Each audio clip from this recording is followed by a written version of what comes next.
نحمدہ و نصلی علی رسولہ الکریم اما بعد فاعوذ باللہ من الشیطان الرجیم بسم اللہ الرحمن الرحیم السلام علیکم ورحمۃ اللہ وبرکاتہ۔ سورہ المائدہ آیت نمبر 94۔ یا ایھا الذین آمنوا، اے وہ لوگو جو ایمان لائے ہو، لَيَبْلُوَنَّكُمْ، لا البتہ، یبلو آزمائش یا امتحان یا ٹیسٹ، کم تمہارا، البتہ ضرور آزمائیں گے یا پھر امتحان لیں گے تم سے، بشیئن، اللہ بشیئن، ساتھ کسی بھی چیزوں کے یا کچھ بھی چیزوں کے، من سے، السید شکار، تنالہ پالے اس کو، نون لام واو اس کا روٹ ہے، ایدیکم تمہارے ہاتھ، ورماحکم اور تمہارے نیزے، یعنی تمہارے جس سے شکار کیا جاتا ہے وہ اوزار جو ہے وہ نیزے، لیعلم تاکہ جان لے اللہ من یخافہ کون ڈرتا ہے اس سے، بالغیب غائبانہ، فمن تو جو کوئی اعتدی حد سے بڑھے یا زیادتی کرے، بعد ذالک اس کے، فلہ تو اس کے لیے ہے، عذاب علیم دردناک۔ اب اس آیت میں اللہ سبحانہ و تعالی احرام کی حالت میں شکار کرنے سے منع فرما رہے ہیں۔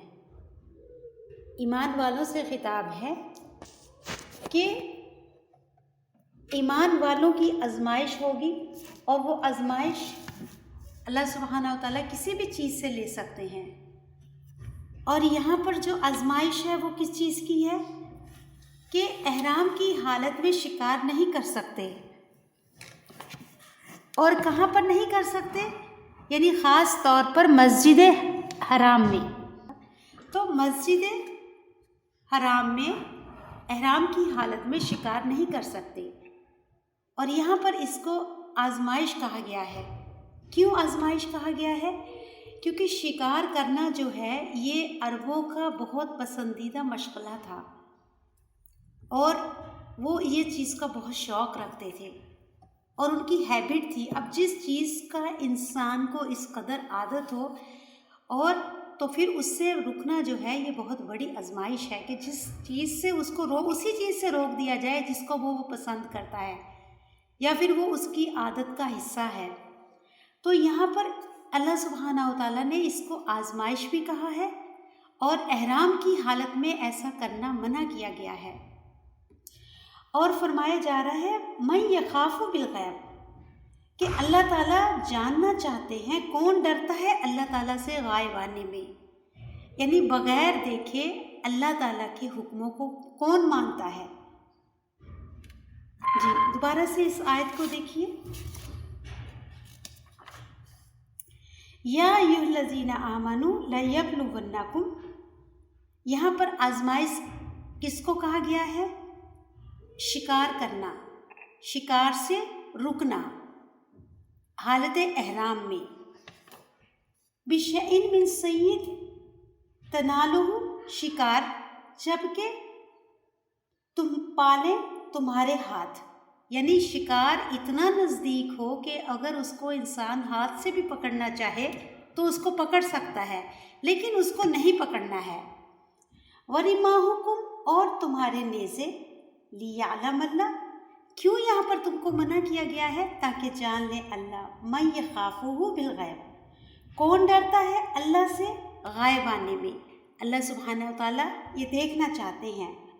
تو فمن اعتدی، تو جو کوئی زیادتی کرے گا، یعنی جو کوئی حد سے بڑھے گا، اللہ تعالیٰ کے حکم کے خلاف کرے گا، ذالک فلہ عذاب علیم، تو اس کے لیے عذاب ہے دردناک۔ یعنی اللہ سبحانہ و تعالیٰ دیکھنا چاہتے ہیں کہ کون اللہ سبحانہ و تعالیٰ سے بغیر دیکھے ڈرتا ہے، اور اگر کوئی انسان ایسا نہیں کرتا ہے یعنی اللہ کے حکم کو نہیں مانتا تو اس کے لیے عذاب ہے دردناک۔ یا ایھا الذین آمنوا، اے وہ لوگوں جو ایمان لائے ہو، لا تقتلوا، نہ تم قتل کرو، السیدہ شکار کو، وانتم، حالانکہ تم حرم حالت حرم میں ہو، ومن، اور جس نے قتلہ قتل کیا اس کو، کس کو؟ حرم میں جانور کو، احرام کی حالت میں، منکم تم میں سے، متعمدن جان بوجھ کر، یعنی عمرے کے لیے یا حج کے لیے احرام باندھا ہوا ہے اور جان بوجھ کر اگر ہوگی یہ غلطی کر لیا، فجزاؤ تو بدلہ ہے، مثلا مانند اس کی، ماں جو قتلہ اس نے قتل کیا، من النعام چوپایوں میں سے، یعنی جیسا جانور شکار کیا جائے گا اب اس کی سزا بتائی جا رہی ہے کہ اس کے بدلے میں ویسا ہی جانور تمہیں ذبح کرنا ہوگا۔ جیسے فرض کریں کسی نے گائے یا اونٹ کو ذبح کر دیا، یا پھر کسی نیل گائے کو ذبح کر دیا، یا پہاڑی بکرے کو ذبح کر دیا، شکار کر لیا، تو اس کے بدلے میں گائے اپنا یہ عام بھیڑ یا بکرا ہوگا، اور نیل گائے کے بدلے میں دوسری گائے ذبح کرنی پڑے گی، یعنی اس کے جیسا ہی جانور ذبح کرنا پڑے گا۔ اگر اس کے جیسا جانور نہیں ملے گا تو پھر اس کے بدلے میں پیسہ، اس کی قیمت حرم میں قربانی کے لیے یا پھر غریبوں کو کھانا کھلانے کے لیے اتنی قیمت پہنچائی جائے گی، یہ اس کی سزا ہے۔ فجزاؤ تو بدلہ ہے، مثلا مانند اس کے، ما قتلا جو اس نے قتل کیا، من النعام چوپایوں میں سے، یعنی بھیڑ بکریوں میں سے، ہاں بھیڑ بکری گائے بیل یہ کون ہے؟ نعام، مویشی جانور، تو یہ اس کو اس کے جیسا ہی جانور قتل اس کو ذبح کرنا ہوگا۔ یہ قوم فیصلہ کرے بھی ساتھ اس کے، ذوا عدل، دو عدل کرنے والے، یعنی دو دیندار شخص اس کا فیصلہ کرے کہ اس کو اس قربانی کے یعنی اس جانور کے شکار کے بدلے میں کون سا جانور ذبح کرنا ہوگا، تو دو دیندار لوگ، ہم عدل کرنے والے لوگ اس کا فیصلہ کریں گے کہ کون سا جانور اس کو ذبح کرنا ہے۔ منکم تم میں سے، ہدین قربانی ہے، ہدی کون سے جانور کو کہتے ہیں؟ وہ قربانی جو حرم بھیجی جائے اس کو قربانی کرنے کے لیے اس کو ہدیہ کہتے ہیں، ہدی کہتے ہیں، یعنی جو خاص طور پر حرم میں پیسہ یا قربانی کا جانور بھیجا جائے وہاں پر قربان کرنے کے لیے، قربانی کرنے کے لیے وہ جانور ہدی کا جانور کہلاتا ہے۔ منکم تم میں سے ہدین قربانی ہے، بالغن پہنچنے والی، الکعبہ کعبہ کو، او یا کفارتن کفارہ ہے، یعنی کفارہ کہتے ہیں کسی گناہ ہو جائے اس گناہ کے بدلے میں جو اس کا یعنی جو اس کے بدلے میں پیسہ دیا جاتا ہے یا اس کے بدلے میں غلام آزاد کیا جاتا ہے یا اس کے بدلے میں قربانی کی جاتی ہے، تو وہ ہے گناہوں کو چھپانے کے لیے جو فدیہ دیا جائے یا جو مال دیا جائے وہ کفارہ کہلاتا ہے، گناہوں کو چھپانے کے لیے۔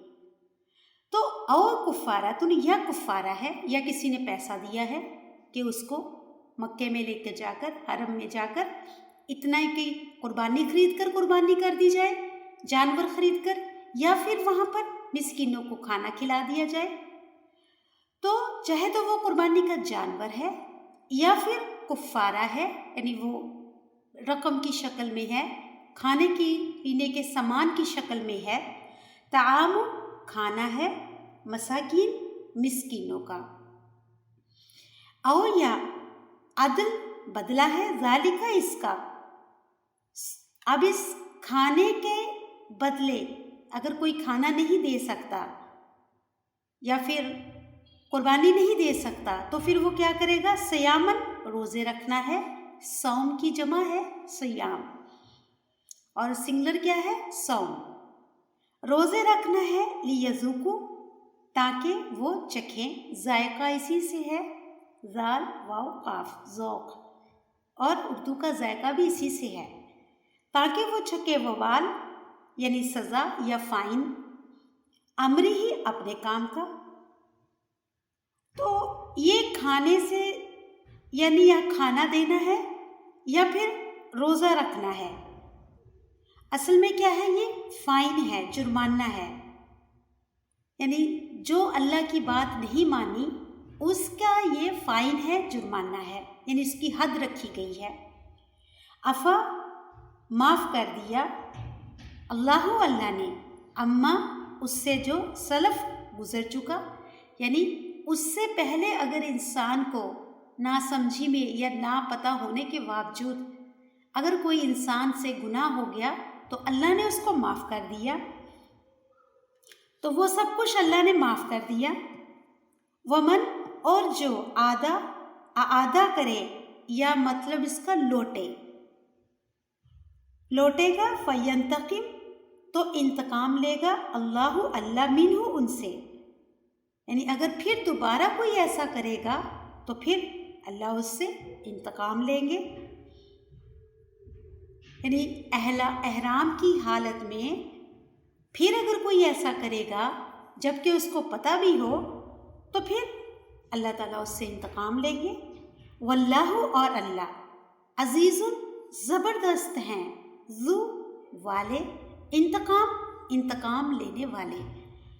تو اللہ سبحانہ و تعالیٰ کے حکم کو نہ ماننا یہ کوئی معمولی جرم نہیں ہے،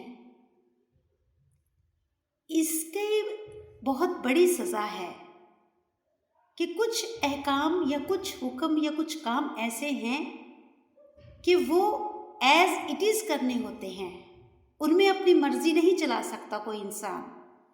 اب اس ڈریس کا جو ہم نے احرام کے نام پر باندھی ہوتی ہے، جس کو احرام کہا جاتا ہے، اس کی کچھ کنڈیشنز ہیں.